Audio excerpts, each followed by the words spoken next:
And mine, Steve Elliot, The Power of Social Media. The Power of Social Media, Steve Elliot.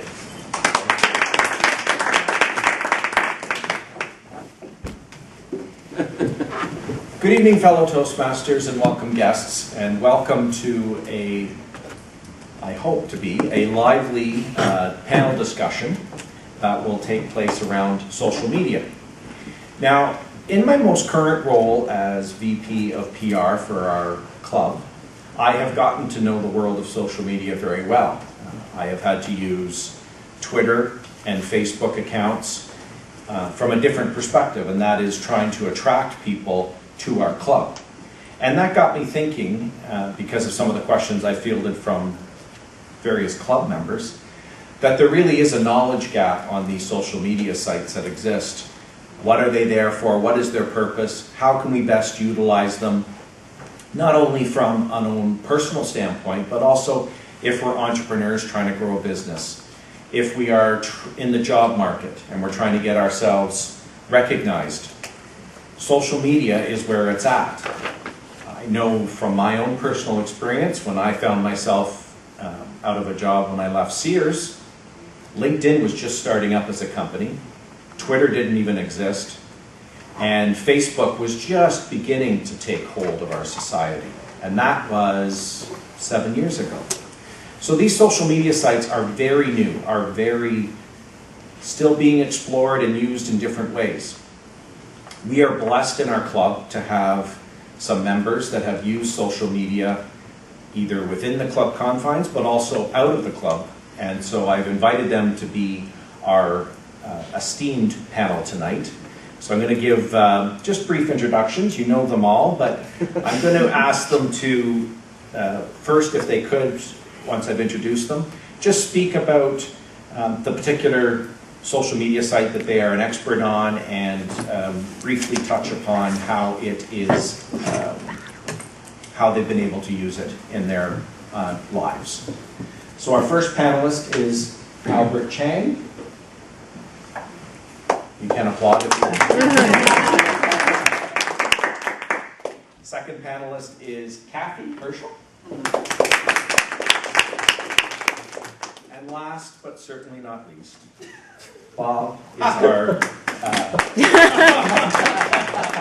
expert on the panel. So with that, Albert, perhaps you'd like to just tell the audience your social media site you're talking about is LinkedIn, and maybe you can just give us a brief overview of how you used it and outside of the club. So many years ago, just like Steve's experience when he was out of a job, I was just finishing school, and I had difficulty in finding a full-time job afterwards. And so I would often go talk with career counselors very often, and one particular counselor had asked me, "Do you have a LinkedIn profile?" And I said, "Yeah, it's out there somewhere." She said, "It's out there somewhere?" "Yeah, sure, yeah, I have one." And then she asked me, "Do you have a profile picture of, a professional looking profile picture of?" And I said, "No." And she asked me afterwards, "So what's on your LinkedIn profile?" "My name."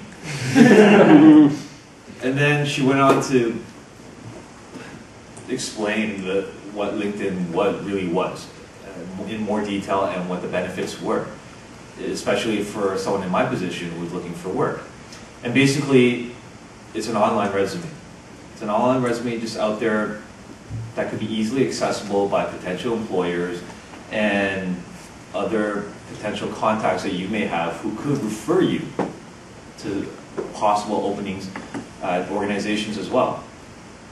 And basically, the career counselor at that time basically told me, everybody has a LinkedIn profile because they want to be found and they want to meet others who have similar interests in a particular field. And so what it is that, as I mentioned, it's an online resume, and it's ultimately for you to really brand yourself, to put yourself out there to be found by potential employers as well.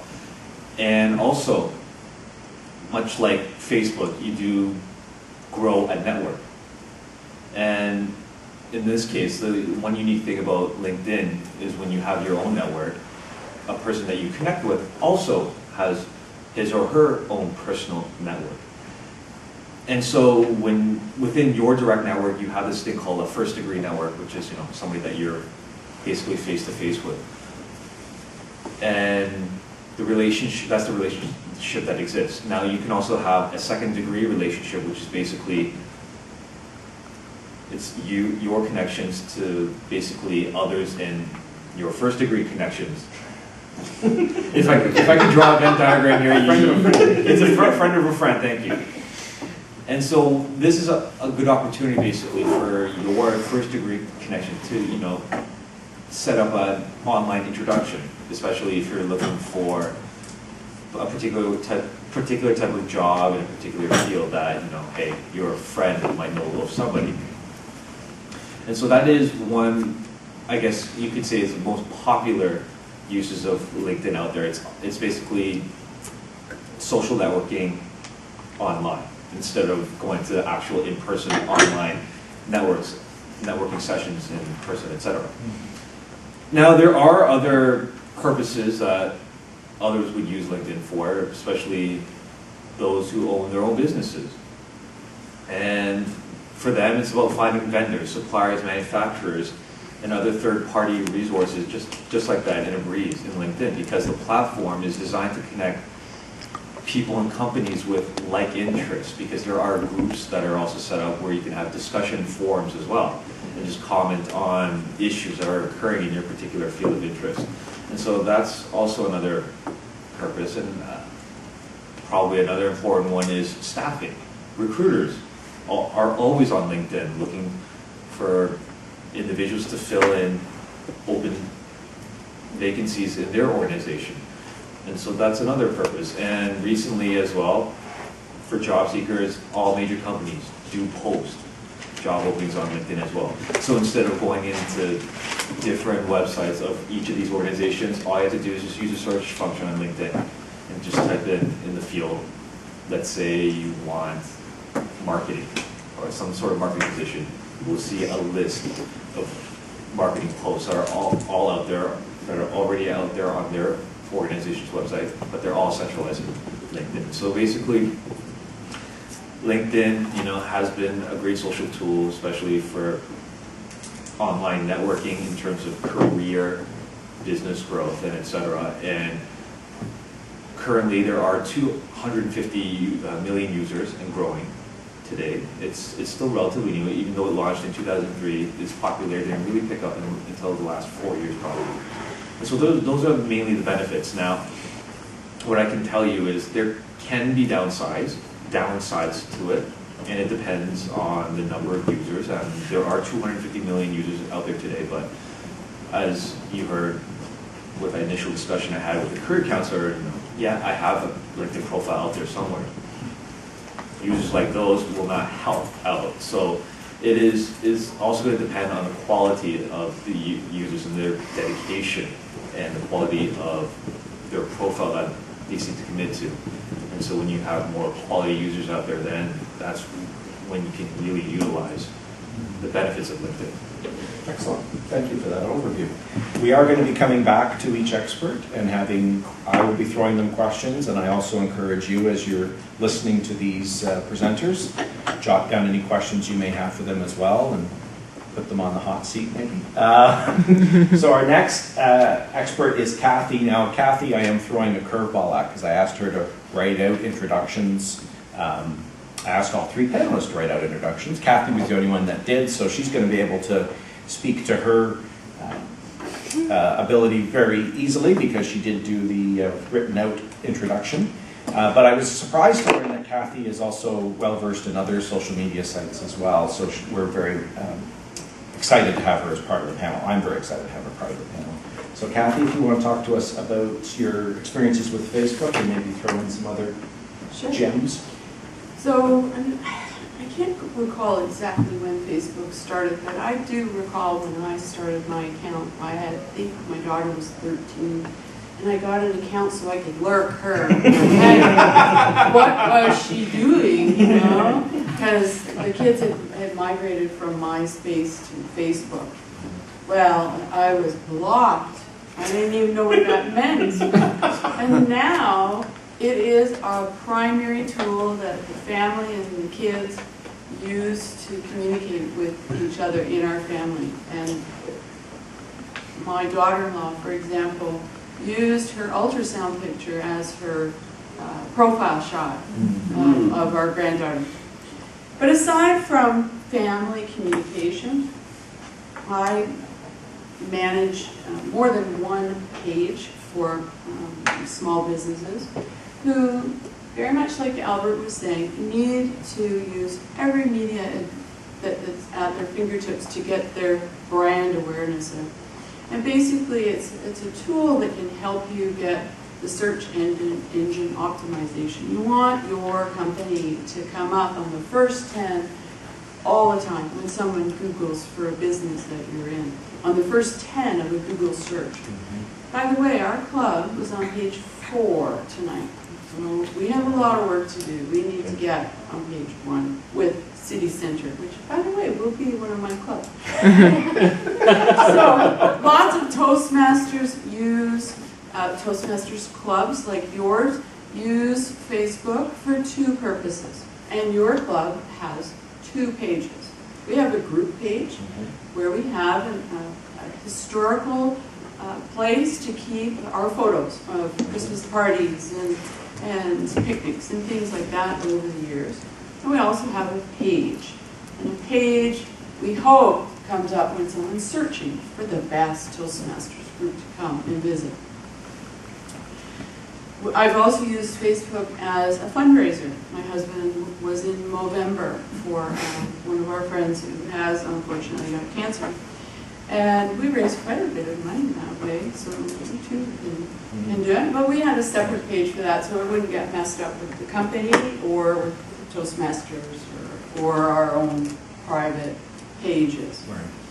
So again, you can use it to promote your business, advertise, invite people to open houses or special events, garage sales. There's all kinds of stuff. And there is a selling feature as well. There's paid advertising now on Facebook.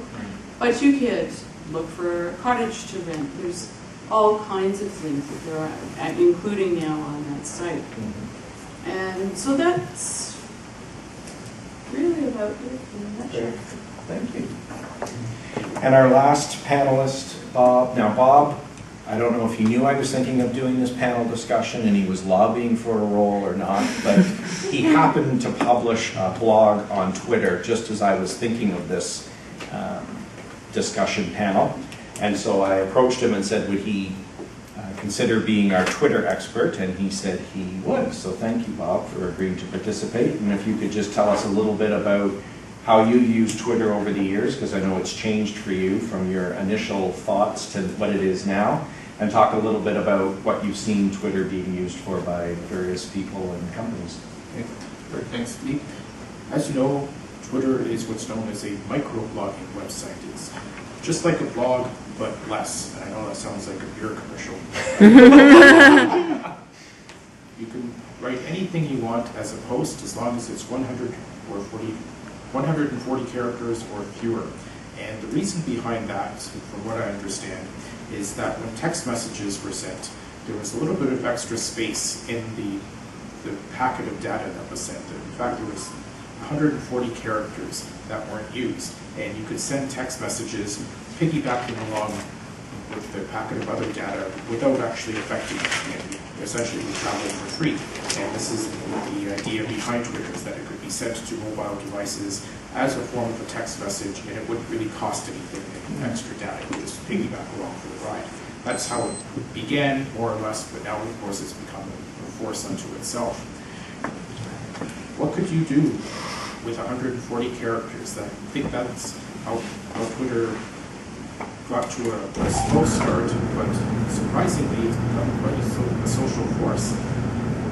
I didn't think that it would amount to much, because anything you could post on your Facebook newsfeed certainly exceeds anything you could post on Twitter. You can post as much as you want on Facebook, including attaching pictures and links to other things.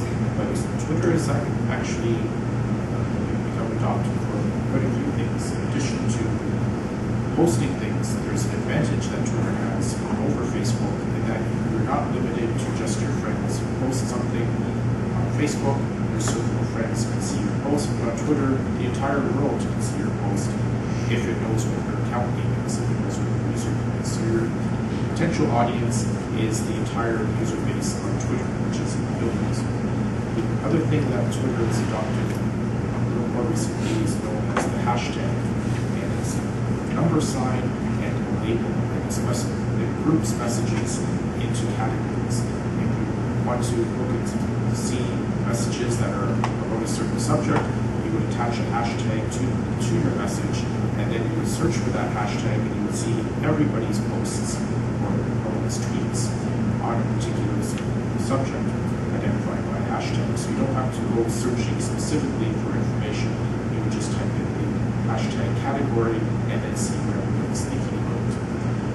One advantage that Twitter seems to have over other social media is the dissemination of news almost instantly. If there are world events happening, you'll see it on Twitter first, long before you'll see it on other, let's say, high-profile major news sources. And as an example, a couple of years ago, there was a moderate earthquake near Ottawa. I didn't know about it right away, but I was at home and I felt something vibrate a little bit, and I couldn't figure out what it was. It felt like maybe a truck had been rolling by. I looked out the window, the street was empty, and I thought, could that be an earthquake? There's nothing on television, obviously, because it wasn't the top of the hour. So I went onto Twitter and I did a search for the word earthquake, which will, and a search will scan everybody's tweets and let you know if anybody has mentioned the word earthquake in the message. I did, and sure enough, instantly, tweets started filling up my screen more and more as the minutes went by.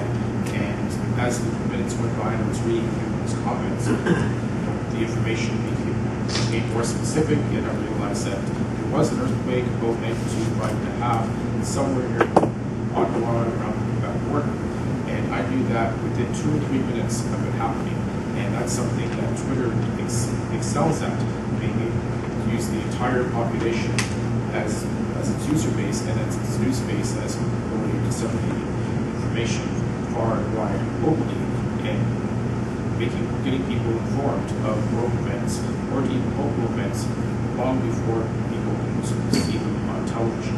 So that's just those are just a couple of the advantages of Twitter that makes it stand out as a social media tool. Perfect. All right, so Albert, getting back to LinkedIn, you mentioned it's a use that you had for it was when you were in job search mode. Can you maybe elaborate a little bit more on what did that process look like for you as opposed to applying on Monster? Is there any difference between applying to a job on LinkedIn? Are there any advantages to applying on jobs on LinkedIn? So basically, sites like Monster and Eluda and LinkedIn it's very similar, function-wise. You know, you type in a search for a particular position, and then you'll see job searches, a listing of different organizations. The difference is, though, however, basically with LinkedIn, you can really leverage the fact that it's basically an online resume where you get to promote yourself. And not only that, you obviously you have your history of all of the different types of positions you've had, but one particular feature is that you get referrals in terms of recommendations from past employers. So those particular users, like maybe a past manager or a past boss you had, will write a nice paragraph detailing the work you did and how well you did it, and it's all right there in a post. Now when you apply for a job, let's say on a Monster website, you will have to upload your standard resume, which then won't have any feedback as to your past performances on it at all. Whereas LinkedIn, it's right there, because when you do apply to a job through LinkedIn, you're also applying with your profile, which is your online resume. And I'd say that's probably the biggest difference between using LinkedIn and using another third-party website to apply for job posts. And in your experience, you've recommended, or you've mentioned the recommendation tool. Is there a protocol that you've used for how you select those people, or how does the process work for getting a recommendation? First thing is I'd make sure that, I knew them well. You had a good relationship, or professional relationship that is, and that, they really liked what you did. And there shouldn't be any problems after that. They'd be more than happy to write a nice paragraph for you. It's just like basically asking someone for a reference when you do apply to jobs through a traditional route, like asking for a phone number, except at this time they can give details right off the bat. Now, Kathy, you mentioned that you started using Facebook as a way to grow business and to attract eyeballs to business. So can you tell us about what was your first experience like doing that process, and maybe some of the learnings you came away with that you wouldn't repeat today, so to speak? So it obviously depends on what your business is. And if it's a consulting agency, let's use John's as an example. It's highly unlikely John's going to get clients from Facebook. But they might do a search on John or his business to see what else comes up. So it's important to be relevant. Right.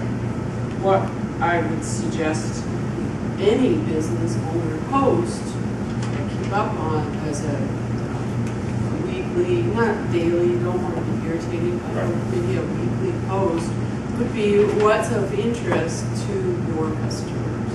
So if you're in the pet food business or a specialty pet food business, then you want to explain the nutrition of the product, or perhaps have a coupon sampling offer, or Dennis may want to offer a free coffee to visit his guilty dog. There's different tools, but they all have to be very tailored to a particular business. Right. What I would say doesn't work is irritating your audience. It takes a long time to build up those page likes, which we need in order to get the statistic analysis of who's looking at our page. You need a minimum number of likes. And it takes quite a while to build loyal people who are willing to follow your page. So you want to give them something back. Right. It's not just take. Right. Okay. Now, Bob, I know you've brought a device to show the power of Twitter.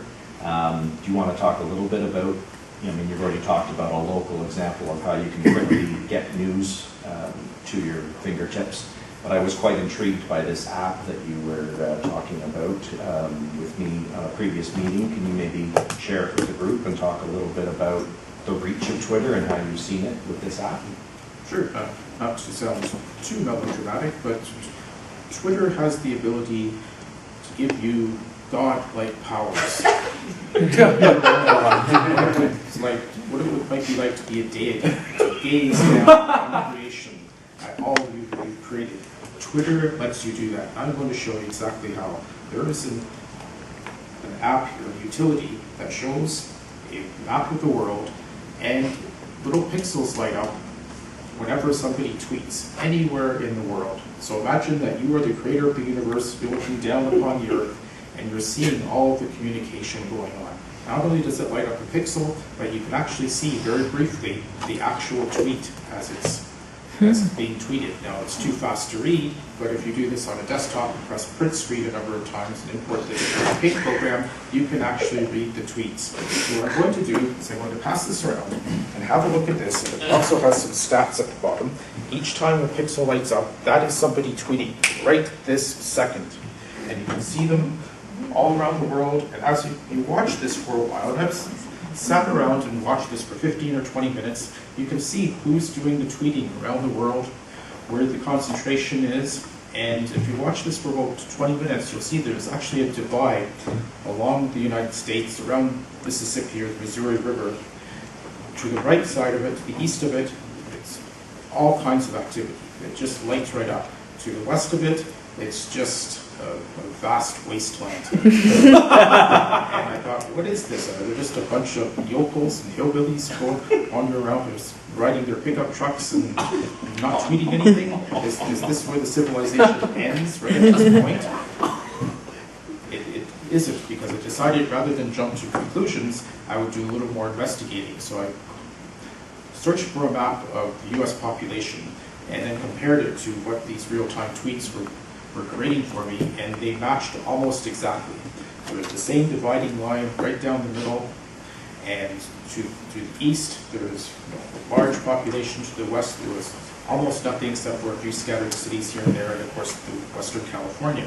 So you mustn't jump to conclusions without looking at other data first. It had nothing to do with the great digital divide or the haves and the have-nots and have-nots. This was just a function of population, and it looks like technology is spread evenly over the United States. But it's very interesting to see that.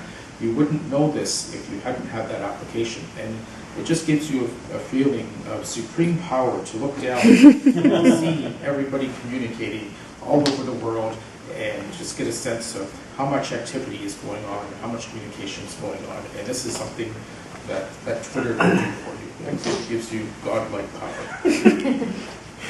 All right, and on that note, I will open it up for the audience to ask questions. What I would ask, if you could just raise your hand, I will call on you. I'd like you to make sure you let which panelists know you're going to be addressing your question to. If it's for all of them, then you can certainly say that as well, because there are some, I think you've probably heard that there are some similarities between the three social media sites. So do I have any brave souls who would like to ask a question? Yes, Michelle. This question is for Bob. Bob, I'm very interested in the app. What is the name of the app, and do you need to have a Twitter account? Nope, you don't need. It's called Tweet Ping, and that's TweetPing. And you don't need a Twitter account. You just go to the website and it brings up the map for you.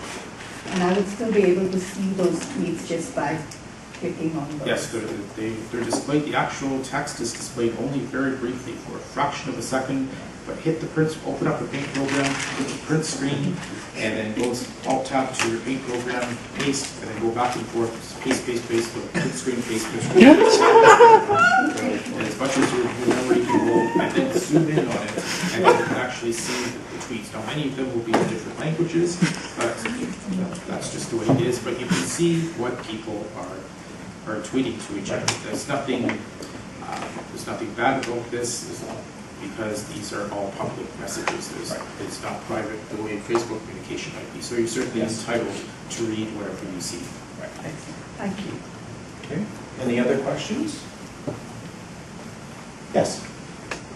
Yes, I was wondering if any of the three of you use the forgotten site called Google Plus, the ghost town, as some people call it. I'll admit that I do have a profile on Google Plus. I think it's because I have one by default, because I do use Gmail. Right. I did put up a profile pic, and that's about it. Yeah, I don't think it's caught on as well as some of the others. Oh, sorry. I was just going to. Do either of you have Google Plus? Or Same as we did the same answer. to Yeah. Albert. Okay. I have a Google Plus account. I can't remember when I last updated it. Okay. Yeah. Yeah. One more question, I guess. Oh, yeah, this is for Kathy and Bob. You know how I guess hashtags are such an important part of both of Facebook and Pinterest. Is there a way to sort of find out like user data on the hashtags? Like what is the most popular hashtag? Maybe like if you wanted to do posts that really bring in users, like like Toastmasters Club, and then public speaking, sort of a way to find out what are popular hashtags. If you manage a page in Facebook, you get like analytics. You don't have to do it through the hashtag. Oh, okay. But So- Twitter, you do. You can do a search for trending hashtags. I don't have any specific examples, but if you want to know what's popular, that would be one way to do it. But of course, they have to be on topic. You couldn't have a trending hashtag on Michael Jackson if your post had nothing to do with Michael Jackson. No, fair enough. Yeah, fair enough. Okay. All One more question at the back there by John. And this is to our LinkedIn expert. Can you give us any guidance or tips as far as if you're looking for a job, how do you leverage LinkedIn to really utilize it to its full potential to find a job? So first of all, first thing I would do is basically reach out to your own network that you have, your first degree, and like I mentioned before, you're going to have access to second degree networks, which is basically their network, and just seek out and ask around. Do you know somebody that is in the field of, like, let's say, marketing? Mm-hmm. And you say you're looking for a marketing position. And so probably the number one way is to utilize your own contacts and saying, okay, if there's nobody within your first degree contact, is there someone that you can be introduced to as well? That's your second degree contact, which is the friend of the friend. That's probably the best way. Other ways, basically, you can also do a search as to companies that you may know of, and you will find user profiles of companies as well too, of individuals who are part of certain organizations that might interest you. And like I mentioned before, users do put out profiles on LinkedIn because they want to be found. They want to promote themselves, and so this would probably be a great way to reach out to someone that you might not know of personally at all, or don't have any direct connection to, and just ask, you just start out by basically asking a couple of questions, like, I guess before they would call it an informational interview, without directly asking, hey, can you give me a job? Another tool that you can utilize are discussion forums with your particular area of interest, and just keep posting on them. Just, be part of the discussion. And, there are a lot of recruiters out there on these discussion forums as well, reading all these replies. And when you post good replies to certain topics out there, you might impress somebody out there too. May I have your attention, please? The time is now 8:30 and the library will be closing in half an hour. If you have any items to check out, please do so now. Please note that all public terminals will be automatically shutting down at 5 minutes to closing. Thank you. Like I was mentioning, so when you do post up good replies and good responses to particular topics that are in discussion, you never know who's reading them as well too, who's part of that group. And you never know, a recruiter might also reach out to you there as well.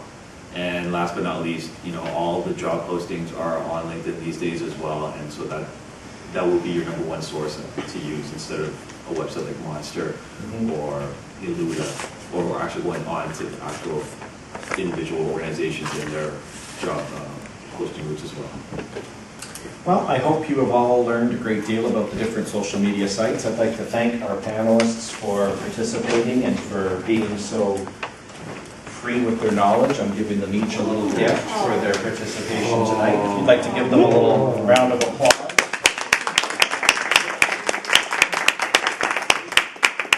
So that concludes our discussion, and thank you for your attention and your time.